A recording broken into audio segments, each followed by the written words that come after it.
Finally episode का and में श्रुति पलंग से गिर जाती है, अनुपमा को आवाज सुनाई देती है, अनुपमा जाती है, फिर आद्या और अनुपमा मिलकर श्रुति को उठा के बेड पे रखते हैं और जैसे अनुपमा उसे बेड पे लेटा उससे पहले तकिए से रुई निकाल निकाल के आद्या पैनिक अटैक दिखाती है अपना और बोलती है आप जहां जाते हो सब कुछ बिगाड़ देते हो, आपने कभी ये वो। फिर उसे गले लगा के उसका पैनिक अटैक ठीक करती है, बोलती जितना सोचा था उससे कहीं ज्यादा है इसका पैनिक अटैक।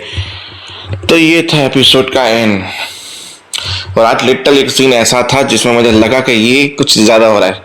मतलब जब अनुपमा अनुज के घर पे एंटर हो रही थी उसने बोला पहले मेरी शर्त है, बैग बाद में आएगा, पहले मैं अंदर जाऊंगी, श्रुति जी से बात करूंगी। अब वो जैसे घर में कदम रखा और अनुज पीछे खड़ा था और टीवी के बिल्कुल नीचे एक बाउल में फ्लावर्स थे, यानी फूल थे गुलाब के। अनुज का हाथ लगा और फूल उड़ के अनुपमा के ऊपर गिरे और पांव तले पूरा बिछ गया। मतलब इतने से बाउल में इतने से फूल और पूरी जमीन पे बिछ गए और अनुपमा फूलों से स्वागत कराते हुए फूल के ऊपर से गुजरते हुए घर में प्रवेश किया। सोच रहे हो ना आप? खैर छोड़ो। इससे पहले वाले सीन में अनुपमा को अनुज ने बुलाया था जहां अनुज बैठा था एक होटल में जहां पास में केक कटिंग हो रहा था, तो अनुज को भी याद आई। आद्या अनुपमा में भी मिलके ऐसे ही केक काटा करते थे हमारी बच्ची का बर्थडे का। अनुपमा ने बोला इतनी रात को आपने मुझे यहाँ बुलाया? बोला मुझे कुछ बात करनी थी, कुछ चाहिए था, कुछ ऐसी चीज जो शायद बहुत गलत भी हो सकती है, पर बता दीजिए आपको क्या चाहिए। बोला क्या तुम मेरी बेटी की खातिर मेरे घर पे आ सकती हो? बोला वैसे क्यों? बोला मेरी आद्या को और मैं श्रुति को दोनों को हैंडल नहीं कर पा रहा हूँ। आज जैसे मैंने श्रुति की तबीयत देखी वहां पे आद्या का पैनिक अटैक था, मैं खुद को नहीं संभाल पा रहा हूँ। मैंने तुम्हें हॉस्पिटल में देखा तुम कैसे आद्या को ट्रैकल कर पा रही हो, उसको संभाल पा रही हो, तो उसका पैनिक अटैक से उसको तुम ही बाहर निकाल सकती हो इस सिचुएशन में।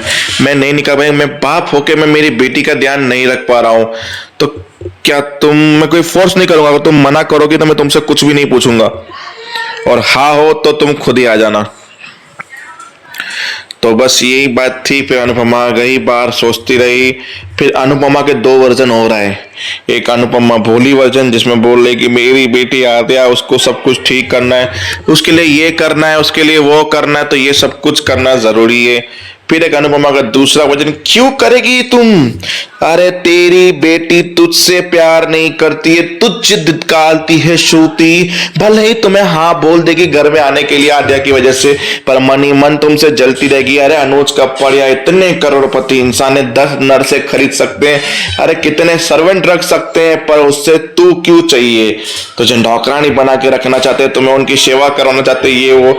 वहां दूसरी अनुपमा बोलती है ऐसा नहीं है, वो प्यार है, वो मेरे बिना मेरी बेटी ठीक नहीं होगी, ऐसा वैसा। और अनुपमा बीच में तीसरी थी जो सोच रही थी कि मैं किस अनुपमा की बात सुनूं, इस अनुपमा की या इस अनुपमा की बात सुनूं। और फिर फट गई पूरी तरह से अनुपमा। फिर वहां पे हमारे दिल्लो साहब बोले अनुपमा को नहीं जाना चाहिए था, ये बोला तुम्हें इतनी चिंता हो रही है कि वो वहां पे अपनी बेटी के लिए गई है या फिर अनुज के घर पे गई है, उस चीज की फिक्र कर रही है। बोला मैं सिर्फ उनकी फिक्र कर रहा हूँ कि उनको ऐसा नहीं करना चाहिए था। फिर अनुज भी वही, इतना करोड़पति आदमी ये सब, फिर भी उसको क्यों बुलाया? अरे वो अनुपमा कोई उनकी फियोंसी है, उनकी बीवी है, एक्स बीवी है उनकी, यार नौकरानी थोड़ी ना यार। अनुपमा भी हर चीज में, मेरे को अनुपमा जी के भी गुस्सा आता है, हर चीज का किसी को हाँ बोल देती है। बोला वो माँ है, तुम्हें इतना ही प्यार आ रहा है तुम बोल। बोला मैं अनुपमा के दिल में जरूर बोले प्यार करता हूं, पर अनुपमा के दिल में प्यार नाम के लिए कोई जगह नहीं, और मैं जबरदस्ती की जगह नहीं बनाना चाहता बीवी, इसलिए मैं कभी उनको ये सब बोल के कभी हर्ट नहीं करूंगा, दोस्ती खराब नहीं करूंगा अपनी। तो बस फिर अनुपमा पहुंचती है, फिर बोलती है कि मैं नहीं आ सकती, मैंने बहुत सोचा, आई नो कि आप नौकर रख सकते हो, चाकर रख सकते हो, मेरी आपको क्या जरूरत है, पर ये सपना था।